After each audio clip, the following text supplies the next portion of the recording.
We just got done watching SummerSlam Night 2, and we're going to give it a full review. Night 1 and 2. Obviously, we're going to start with Night 1 with the review, and the first match of SummerSlam is going to be Liv Morgan versus Io Sky. Potentially one of the best matches on the entire SummerSlam weekend, considering what type of person you are, but I absolutely love this match. They were going back and forth. The ending to this match was absolutely beautiful. We seen Io Sky hit an Oblivion on Liv Morgan. We seen Liv Morgan go for an Oblivion on Io Sky back. She reverses out of it only to get hit with a code breaker into another Oblivion, and that gets Liv Morgan the win. Also, we seen on the outside there was this moment where Io Sky had Liv Morgan kind of on the apron pinned against the ring post, and she hit the running knees onto her, and you could just hear the smack of her just hitting that ring post. It was nasty. Roxanne Perez and Raquel Rodriguez came out at some point. She hits a moonsault to the outside, kind of takes them out for the rest of the match, and they're just kind of going back and forth. There wasn't too much kind of inclusion of them, which I really liked. They just kind of played their part for a few seconds, and that was about it. But I really enjoyed this match. This is one of my favorite women's matches of the year. But what do you think about it? Yeah, this was definitely a very fun one. A good way to kind of kick off the weekend for WWE. And I am a little bit pleasantly surprised because obviously we haven't really seen Liv Morgan kind of defend the belt. Obviously, this is our first title defense so far, but definitely did a great job of showcasing her and kind of proving why we need to see more of her. We need to see her. She's obviously improving a lot more from what she was just a few years ago. So I think there's a lot for her to still do. Hopefully we kind of get that more going right now. Raw has been pretty slow, especially for the women's side. So I think with Liv Morgan having a good title defense here, Io Sky is obviously going to drop down a little bit, but hopefully we get some new competitors for Liv Morgan, because yeah, I want to see her defend a little bit more. Yeah, people were definitely doubting this match going into it because their Queen of the Ring match wasn't too good, and then, you know, people were just kind of like, all right, we already know what's going to happen. Liv is going to win, and that is what happened, but they definitely just played it out really well, and it was a really good match. I really enjoyed this. One of the better matches on the entire weekend. But we're going to go on to the second match of Night 1, and that is LA Knight, Solo Sikoa, and Royce Keys picking up the win against the Bloodline. Now, I'm sure a lot of people probably picked the Bloodline to win this, and maybe it felt a little bit obvious because they're like a kind of random group of people at the end of the day, just kind of put together. But this random group of people really worked. Solo Sikoa is kind of getting over at the moment with his kind of baby face, being funny gimmick that he's doing at the moment, and there was a little bit of that during this match where he did the run it back thing on Jey Uso, where Jey Uso's music played and he was doing the yeet thing in the crowd, and it was a pretty funny moment. I enjoyed it, but I feel like the big kind of standout from this match is going to be Royce Keys. I feel like he was the major player of this match, just seeming like the powerhouse, the big one that just kind of dominated throughout this whole match. There was also the big hot tag to LA Knight, where LA Knight was met with Jey Uso and eventually did pick up the win and pin Jey Uso. So this was just a really fun match, and I actually enjoyed it. I kind of going into it was doubting it. I was like, oh, this will probably be like the slow match of the night, but it was fun. It wasn't a bad match. It wasn't necessarily a crazy match, but I did enjoy it for what it was, and they did better than I thought it would be.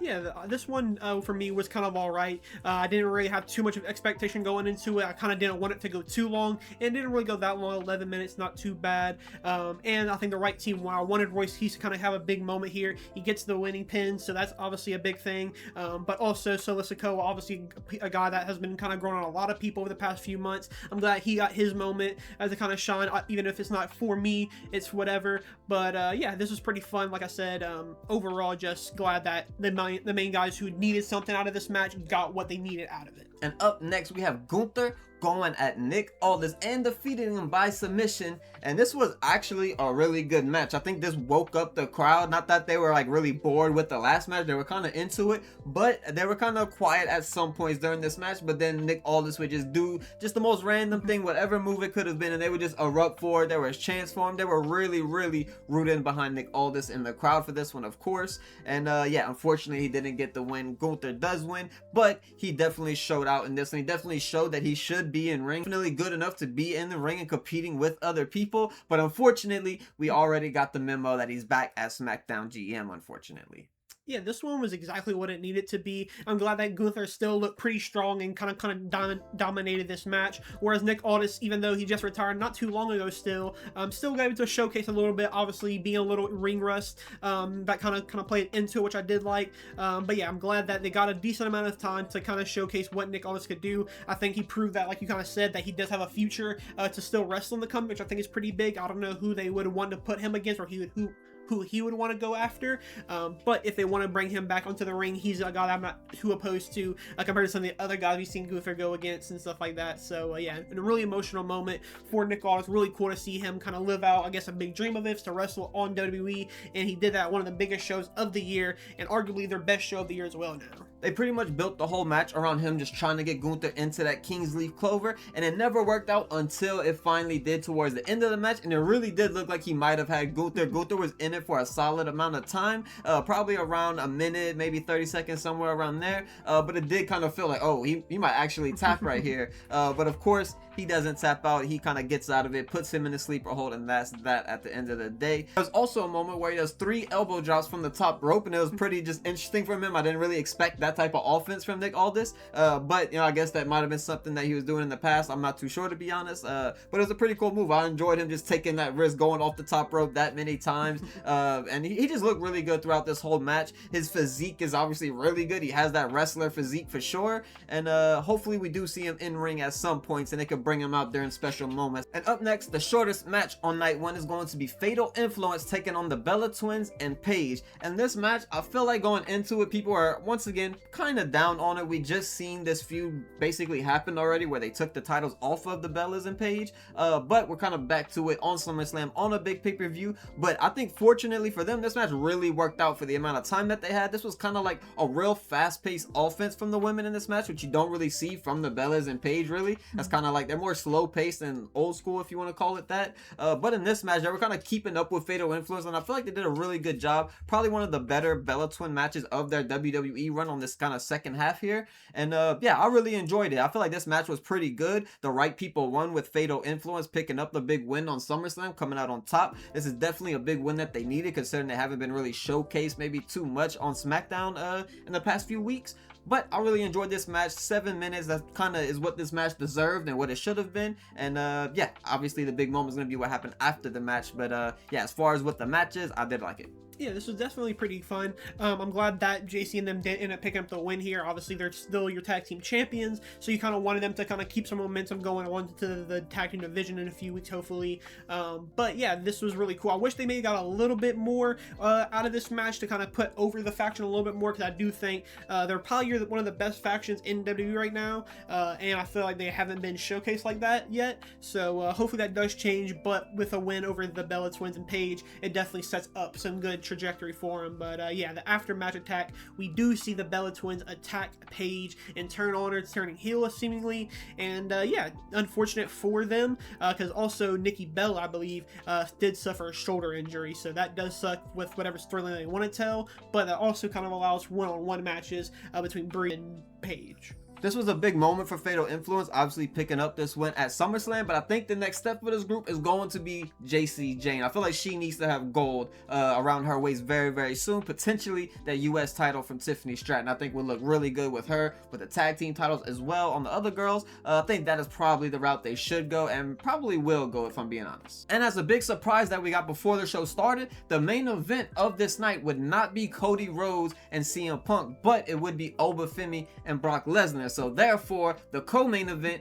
Cody Rhodes and CM Punk, is what we're going to talk about here, and this was also one of the best matches on the entire weekend. Some people might rate it as a top, some people might rate it low because of some things that happened during the match, maybe the pacing you didn't like or something, but I really enjoyed this myself. This is a classic CM Punk match. It was slow paced, methodical, and it's just one of those styles that CM Punk really does good, and kind of all his matches recently have been in that style, and this was a strong one from him. I really enjoyed it. Obviously there's going to be some people who not like the interference that happened that we'll talk about in a minute, but as far as the match goes, they went 30 minutes. Maybe that was like a little bit long, but the match was really good. I was kind of hoping that there would be maybe a little bit more meat to it as far as the story going into it, so there'd be more like interesting emotional moments throughout the match, because you didn't really get that because of the build. However though, you do get the big Randy Orton appearance, the RKO's Cody Rhodes, and that basically sets up CM Punk to hit a GTS and win the match. So with that, no telling what's gonna happen next for Cody Rhodes or CM Punk, but it's gonna be very interesting nonetheless. Yeah, having Randy Orton back match definitely feels pretty missed. He is a guy that you kind of want around, even though you might not want him as your world champion, but you want him to be a guy that the champions have to go against, have to prove himself against a veteran like Randy, so that is great to have him back. And yeah, this match definitely was one of the better ones. Sometimes with CM Punk in these bigger matches, it can either go a little bit too long, be a little bit too dragged out, or they can also be a little bit too overplayed, but this one felt perfectly like down the middle, where it wasn't too much of anything, was just the right amount. So yeah, CM Punk pick up the win here, definitely the right call. I was a little scared that Cody might have won here, because you know they like to put the belt on Cody, and this was a big show for Cody to kind of win it at. But yeah, CM Punk pick up the win, definitely the right call, and yeah, whoever that next challenger is, should be really fun. And I can't go throughout this match reviewing it without mentioning CM Punk did a moonsault during this match. He actually did it. He did something. I'll try to show it on screen somewhere for you. But yeah, he did a moonsault for what it's worth. And the main event for night one, as I mentioned, is going to be Obafemi versus Brock Lesnar. And they did make the right choice, and Obafemi came out on top looking very strong throughout this entire match. The big moment that people are going to look forward to seeing and talking about is going to be the big tombstone pile driver that Brock Lesnar did, where he rips the mat off, takes off all the kind of support padding and all that stuff, and just reveals the hardwood on the floor, and he goes for the tombstone onto Obafemi, and he kicks out of it. Is going to be the big thing that people have been kind of talking about on Twitter that I've seen. Is should he have kicked out of it? Was it too much? I think that's perfectly fine. This is the one person in all of professional wrestling that probably should kick out of that. I don't think pretty much anyone should kick out of that. I could definitely agree. But Obafemi is a different kind of beast of his own. He is the new Brock Lesnar, if not bigger and badder than Brock Lesnar ever was. So I think it was appropriate. I loved all of it. The fact that he won was all that he needed. Maybe this should have ended at WrestleMania at the end of the day, but I did enjoy this match. This was very good. They could have did a lot more with it and been more violent. There could have been blood. There could have been this and that. But for what it was for a Brock Lesnar match in 2026, I feel like this was probably the peak that we were going to get. Yeah, this was definitely a really cool moment kind of for everybody involved. Not the biggest Brock Lesnar fan over the past few years, but this was one of the better performances we've seen out of him, and one of the better things he's probably done in his entire career, really, is just getting Obafemi to like really familiar with this new crowd. Obafemi kind of got the big praise of Brock Lesnar, saying, look, I'm done, I'm the future now, or I'm the past, and this is your future. It's Obafemi. Gives him a big kind of moment at the end of the, or after the match, after he pins him. And yeah, it's a really cool moment. The only thing I'll probably say about this match is that I don't think it should have been in a Hell in a Cell. If you're going to play it up to be in this big cell, you kind of want to use it a little bit more, be a bit more active with it. And we didn't really get nothing used on the cage. Obviously, you can't do too much, but you can only use it as a weapon. But when you do have that, you kind of should have used it, I feel like. But still really cool. Obafemi definitely looking like a beast, and hopefully we see him go after that world champion now, because that's what we should have been here for, but it will be happening soon, I feel like. The only reason why I'm not really complaining about the Hell in a Cell myself is because I feel like, you know, the only other option where they were just going to make it a Minnesota street fight or something like that, and then people would have also complained about that. I don't think you 100% had to have this big, violent, crazy match with these two big men. I think the story that they told, and I was okay with at the end of the day, was these two big men clashing and seeing who the biggest and baddest was at the end of the day. Brock Lesnar passing the torch to Obafemi, showing that he was the past, and now Obafemi is the present, and he is going to be the future of the WWE. It was a pretty cool moment, and yeah, it did kind of feel a little bit special. We don't know if Brock Lesnar is going to retire off this or if he'll be back. No telling. There's rumors of kind of both directions at the moment, so we'll just have to wait and see what Brock Lesnar does. But up next, to start off night 2, we were going to get Sami Zayn versus Finn Balor for the #1 contender to face CM Punk.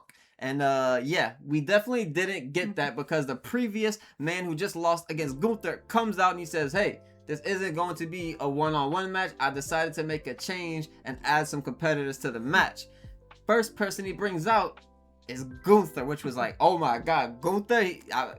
Like, what just happened? He just defeated you, now you're giving him a favor? But, you know, in theory, it does kind of make sense. He defeated him. He feels like, you know, he should be rewarded for a win and everything that he's done previous to that as well. And so he put him into this match. So that one, you know, kind of makes sense. But the big surprise is going to be the next person that was revealed, and that is going to be Kevin Owens. And that is just a massive reveal, a massive surprise, something that everybody was waiting for, wanted to happen. Obviously, Sami Zayn during all of this wasn't very happy. He was screaming, yelling, kicking the ropes, doing all that sort of stuff, because you know, the story right now with Sami is that he's always getting screwed, and this is kind of part of that, getting screwed. He was in a one-on-one match with Finn Balor. Now you just added 2 like Hall of Famers that are gonna happen at some point in WWE. So yeah, the match just got a whole lot harder and a lot more interesting. But Kevin Owens comes out on top and is your #1 contender to face CM Punk at a future pay-per-view. I don't think we know which pay-per-view that is yet, but oh my god, is that a very interesting dream match of mine. Yeah, this is one of the moments that I haven't felt in quite some time in WWE. To see Kevin Owens return was one of the coolest things ever. A guy that we haven't seen for over 17 months. A man that we kind of started to think that he wasn't going to be able to come back to wrestling. We'd have to kind of see him make his exit from the company just through telling people besides wrestling. But in the end, he does come back and is absolutely balling in this match. He goes out there and it does everything you would imagine he would have done beforehand. So yeah, really cool from Kevin Owens. One of the moments, like I said, that really made me feel something that I haven't felt in a while in WWE. So really cool to see that. And like you said, for him to go get CM Punk now, a feud that we all been wanting, a feud that we wanted to happen before he got injured, is now finally happening. So that should make for some great TV. And yeah, overall, just one of the best opening moments I think we've seen for a WWE show in quite some time, if not ever. Yeah, I was already excited for Sami Zayn and Finn Balor in general because I'm a big Finn Balor guy. And yeah, I was kind of hoping that he would come out on top. But once all these people got introduced, I was like, all right, you know, it's probably wraps for Finn Balor at this point. Sami Zayn likely ain't winning either. So let's just see who comes out between Gunther and Kevin Owens. But I'm glad that they did go with Kevin Owens because that is definitely the most interesting feud you could have thrown CM Punk's way, in my opinion. But up next, potentially one of the weakest matches of SummerSlam that I really just didn't enjoy. The match itself maybe wasn't all that bad, but the result kind of made it feel flat. And that is going to be Baron Corbin defeating Trick Williams and taking that custom US title that he literally just got. So it's very unfortunate. I was kind of really enjoying Trick Williams. I think everybody was enjoying Trick Williams. That's not a hot take or anything, of course. But Baron Corbin winning, it does just kind of feel like he just came back. You just released him, he bought him back, and now he's champion again. Like, why didn't you just keep him on the roster at that point? It does just kind of feel just stupid. Doesn't really make sense. And the match, like I said, the match itself definitely wasn't bad, but just the result of it made it feel flat at the end of the day. With them making Baron Corbin the winner of the match and being your new champion, it does feel really weird because he feels like a guy who's going to be a transitional champion. But if he is a transitional champion, it's going to be really sucky for Trick Williams' first SummerSlam to be a loss for the champion to a guy that is going to lose it in a few weeks. So probably Carmelo Hayes, who should have been in this spot realistically. But yeah, it does suck that Trick's kind of run with the champion is done. I want him to go a little bit longer because he was really making a move for that United States champion that really needed something. It's been a pretty dead title for the past few years. And yeah, he's one of the most interesting guys with that champion quite some time. So yeah, it does suck, but hopefully Baron Corbin can at least have a few good matches before he ends up dropping it. Because yeah, I do think, like you said, he is a pretty good wrestler and stuff like that. It's just kind of the wrong guy at the wrong moment. And up next, we got one of the most exciting title changes, maybe title changes, I don't really know, because it was the interim women's title ladder match, and that is going to be Chelsea Green defeating Charlotte Flair, Jade Cargill, Lash Legend, and Tiffany Stratton to become that interim women's champion. So very interesting. Obviously, I don't really like the interim thing. I mentioned that in our prediction. I feel like that's just a stupid word to put on that kind of devalues the person who wins it. But I'm not going to be mad about it because it is Chelsea Green that won it. I was more so hoping she would win a Money in the Bank because I feel like that kind of suited her maybe a little bit more. But I guess they kind of could just skip that route now because now she got it. You could just have her hold this until Money in the Bank or whatever the case may be. I'm not really sure, but I'm very interested to say nonetheless. Yeah, this one is definitely a really interesting decision because Chelsea Green felt like somebody, like you said, who should have been a Money in the Bank, and a kind of person that we wanted to see go after or cash in on a Rhea Ripley to really shake things up because it's somebody who is a fan favorite in both Rhea and Chelsea, so it would make for, I think, a good moment. But yeah, her winning, I think, isn't the wrong decision. It's just, like I said, a really weird position where you had to make somebody the champion, and really all the names really don't make sense or really don't feel like the right decision, but this is probably one of the best options you could go with. And with the way she won, it's very Chelsea Greenish, having all the other competitors take themselves out for her to just to sneak back up and get the big win. So yeah, really cool moment for her. And yeah, it feels overdue because she has been there for a few years. We've seen her with the United States champion. That didn't really do too much. It definitely was a good start for a little while, but this one I hope is a big moment for her. And yeah, it looks like she'll be taking on Rhea Ripley probably by the time she comes back.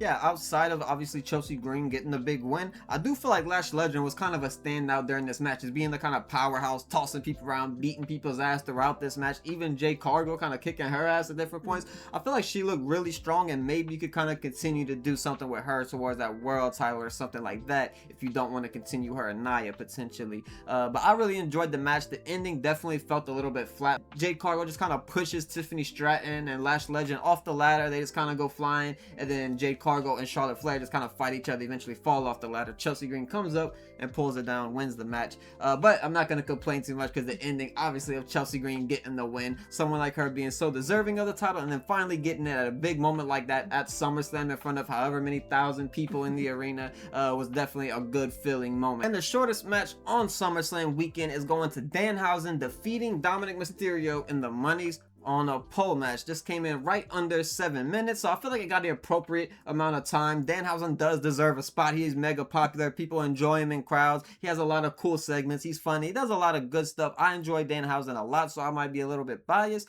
but I feel like he deserved this SummerSlam spot. He earned this 6 minutes, I feel like, and for the amount of time that they got, I do feel like they kind of maximized it. They did as much as they could. I would like to see more of Danhausen in ring rather than all the gimmicks every single time, but I get that on a big moment like this, you kind of want to, do some of these gimmicks and bring out the mini Housens and do all that kind of stuff. So it was a pretty decent match. It wasn't too kind of egregious or anything like that. The time that it got was appropriate, and yeah, it is what it is, I guess. Yeah, this was whatever for me. This is not a me type of match. I didn't really care for it. The only thing I have with this match is that for Dominic Mysterio, you definitely kind of wonder where you're going to be at over the next few months. He felt like a guy who just last year and the year before that felt like a world champion type of guy, but after losing at WrestleMania to Finn Balor, then now we're getting a big loss here versus versus Danhausen. It does kind of suck. Hopefully we'll have some bounce back moments for him. He's still the AAA champion, so it makes sense for him to kind of go back on a run, make people kind of remember who he is, get a little bit more serious again, and yeah, hopefully retain or go on to kind of build back up that momentum that he did have, because I do think he is still somebody who can improve and be a top guy in the company. It's just obviously we're using him a little bit different for right now to kind of make him, I guess, a bit more versatile for the future. Yeah, definitely. You're looking at Dominic Mysterio with a little bit of raised eyebrows at the moment, but it does kind of just fit his kind of goofy character too. So I don't really know if I feel too harshly about it, but at the end of the day, it is kind of a bad look to lose to Danhausen. I was kind of expecting Dom to win. I just didn't really know how it was going to happen, but I enjoyed the match. It was fine, just nothing too crazy. I feel like maybe next time you should probably just do some regular match, let him just get pinned and lose, or just pin the other person with a curse. I don't really know, but there's a different way to do a Danhausen match potentially.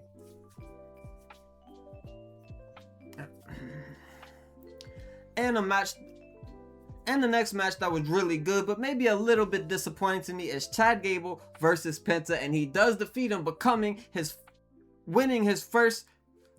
winning his first singles championship in the Intercontinental Champion. So a very cool moment for Chad Gable to pick up the win here. Emotional moment for him at the end, bringing out his family and everything. But I did kind of have high expectations for this. Obviously, it's coming off the big Grande versus Grande match. Penta just had a really good run in general, so you put the two together, you would think they would just kind of clash and have a really good match like that first match was when Penta first came into the WWE.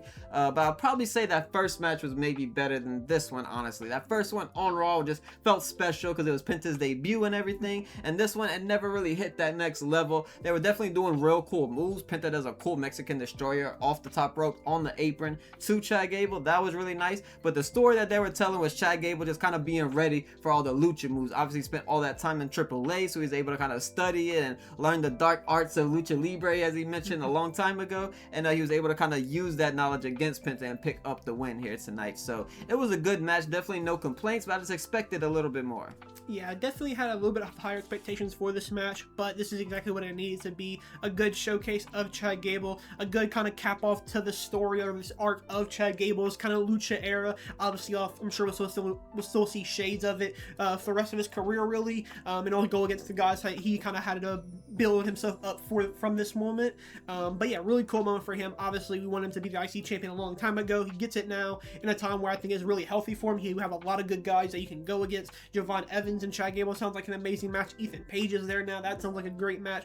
Rusev has been pretty good every week he's around. So yeah, there's a lot of cool matches you can do with Chad Gable as your champion now. And yeah, hopefully we can get the most out of this Chad Gable Intercontinental Championship run. And to cap off SummerSlam Night 2, we have Seth Rollins versus Roman Reigns, where we will see Roman Reigns pick up the win and retain his World Heavyweight Championship. And this match, I don't really know exactly how I feel about this match, where at some points it was exciting and it was cool and it was hard not to feel like it was a special moment seeing these two guys go against each other after all this kind of history between the two. But at the same time, just seeing these two guys just kind of spam the same moves over and over for the last maybe 10 minutes of the match, just spear, stomp, punch, pedigree, just over and over and over again in different ways and whatever. It was cool at certain moments, it was not cool at other moments. The match at the end of the day, I do feel just went too long. This shouldn't have been 33 minutes. It probably should have been 23 minutes, and you could have kind of spread the time out throughout the rest of the card. But yeah, this match, I don't know, it was good for what it was. I guess it was a main event, but you know, I don't know, you definitely could have did a lot better with the booking of this match. Yeah, this is unfortunately how I expected the match to be. However, I do think this was one of the better ways it could have turned out. You obviously are going to have a lot of... This match kind of knew it was going to be a long, kind of drawn-out match. We're going to see a lot of finishers being spammed. But I think with the connection that Seth Rollins and Roman Reigns kind of has with the crowd, it kind of makes up for it. It's one of the biggest feuds of this modern era in WWE history. So for it to kind of... or at least what they're saying is the end of these two going at it. It is a pretty cool moment for a lot of throwback and callbacks. We've seen Moxley and Dean Ambrose get mentioned a lot through the Dirty D's and the Wacky Line, so that was pretty cool. But yeah, in the end, Roman Reigns retains. Feels like the right decision because Seth, I feel like, doesn't really need that world champion. Obviously still pretty fresh off winning the world heavyweight champion just last year still, so I feel like it's time for more people to Roman go against, build up more names hopefully. It's also just interesting to see who is going to be next for Roman Reigns, because obviously we don't really have a number one contender yet. Money in the Bank's somewhat around the corner, so maybe he's going to be the target of the Money in the Bank. But yeah, overall good match I think from Roman Reigns and Seth Rollins. It's just very formulaic from them. It's kind of your same beats that your Roman Reigns matches typically are. Yeah, when the match was in the crowd, I was a little bit more interested at that point. I feel like, all right, maybe they'll do something out here and it'll be some kind of cool moment. But it kind of just went all the way back around, back to the ring. Nothing really too cool happened. Of course, a shield bomb happened there in the match as well through the announce table. But yeah, just nothing too crazy happened, nothing too special. It was just a pretty good match between two people who have a lot of history. If you're a huge fan of Roman Reigns and Seth Rollins, then I'm sure you probably love this match and it maybe meant a little bit more to you. I just enjoyed their matches, and this match was another one where I can just say I enjoyed it. But this was a pretty exciting SummerSlam at the end of the day. A lot of exciting title changes, a lot of new stories you can kind of build upon going into Raws and SmackDowns, and hopefully this is kind of a turn for WWE to show that they'll be a lot better in creative booking decisions and different matchmaking decisions and things of that nature, because it's been a lot weak recently, and hopefully this will kind of be a wake-up call to the creative team to kind of put them on their toes and do more creative things with these people, because there are a lot of really good people. We've seen it with Liv Morgan, where she hasn't had a title defense in 100 days, and then our first title defense is an amazing match. At least to me, myself, was one of the best women's matches of the year. So hopefully that wakes up the creators' eyes. There's more women's matches. Liv Morgan could defend their title and actually have a good story. And yeah, that's what I'm gonna be most excited for going out of SummerSlam. Yeah, this one, I think this show does set up a lot of good TV, especially for SmackDown. It kind of feels like SmackDown might be becoming the A show now that Kevin Owens and Randy Orton are back. They're going to be going after Randy Orton and Cody Rhodes, respectively. So, yeah, there's a lot of big names now on SmackDown, and we have a lot of new champions. And, yeah, but Raw can still pick that up. I think Roman Reigns as your champion allows for a lot of guys to kind of, you can throw almost anybody at him. Roman Reigns might end up winning the match, but he is going to be able to get people over, be in the bigger light that Roman Reigns provides. And, yeah, they have the right people. It's a matter of who they will use and who will be the next man for Roman Reigns to go after. Will it be Oba? Will it be somebody else? Who will know? Yeah, this feels like a big statement pay-per-view from WWE to kind of get the crowd back towards them and start building some momentum towards the roster. But we'll see in due time. I'll definitely be watching this Raw and SmackDown to see what happens. And yeah, we'll have some more content for you in this coming week. We appreciate you guys for watching, and we'll see you guys in the next one.